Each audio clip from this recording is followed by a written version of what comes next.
فیلم جدید و باور نکردنی لطیفه عزیزی در امریکا نشر شد. آیا با واقعیت لطیفه عزیزی دختر سینما شده است؟ افشای حقایق و رازهای باور نکردنی زندگی جنجالی لطیفه عزیزی در امریکا. لطیفه مصروف چیکار باری است و داستان جالب زندگی لطیفه عزیزی با دوست پسران امریکاییش. من در این ویدیو پیرامون حقایق همین ماجرا خواهم پرداخت. پس در ادامه با کانال دنیا اینفو باشید.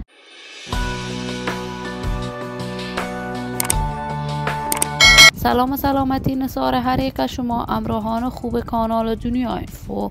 من مروارید عزیزی هستم. برای حمایت از من علامت سابسکرایب را فشار دهید تا بیننده ویدیوهای جذاب و دیدنی کانال دنیا اینفو باشید.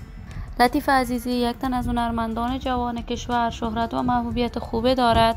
استعداد هنری‌اش در میان مردم افغانستان شهرت خوبی داشت. لطیفه عزیزی در سن نوجوانی به ستاره افغان تلویزیون جهانی طلوع اشتراک کرد و با حمایت مردم توانست مقام 4 را در این پروسه رقابتی از آن خود کند.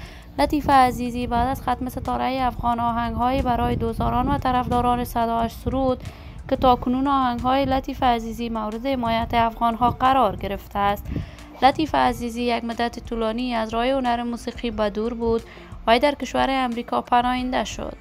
اما جدیداً تصاویر لطیفه عزیزی در صفحات مجازی نشر می شود که وی برای برندهای مختلف در امریکا مدلینگ می کند و قرار است لطیفه عزیزی تا 1 ماه دیگر در امریکا اولین فیلم امریکاییش نشر شود.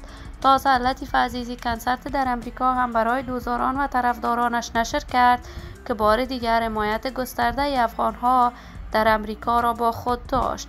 لطیفه عزیزی کاملا لباسهایش به دور از فرهنگ افغانی بوده است، اما وی لهجه و صحبتش هرگز تغییر نکرده است و برای دوستداران و طرفدارانش نشر تازه ترین آهنگهایش را مژده داده است. من آرزوی موفقیت، کامیابی و سعادت برای این هنرمند با جمع هنرمندان دیگر از بارگاه ذات العزال تمنا دارم. عزیزان و همراهان نهایت ارجمند کانال دنیا اینفو، شما هم نظریات نیکتان را در بخش کامنت با من شریک بسازید. این ویدیو را با علاقه‌مندان و دوستان لطیفه عزیزی به اشتراک بگذارید. برای حمایت هرچی بیشتر از کانال دنیا اینفو علامت سابسکرایب را فشار دهید تا ویدیوهای دیگر کانال دنیا اینفو را از دست ندهید. تا درودی دیگر تمام شما خوبان را به الله منان سپرده موفق و کامیاب باشید.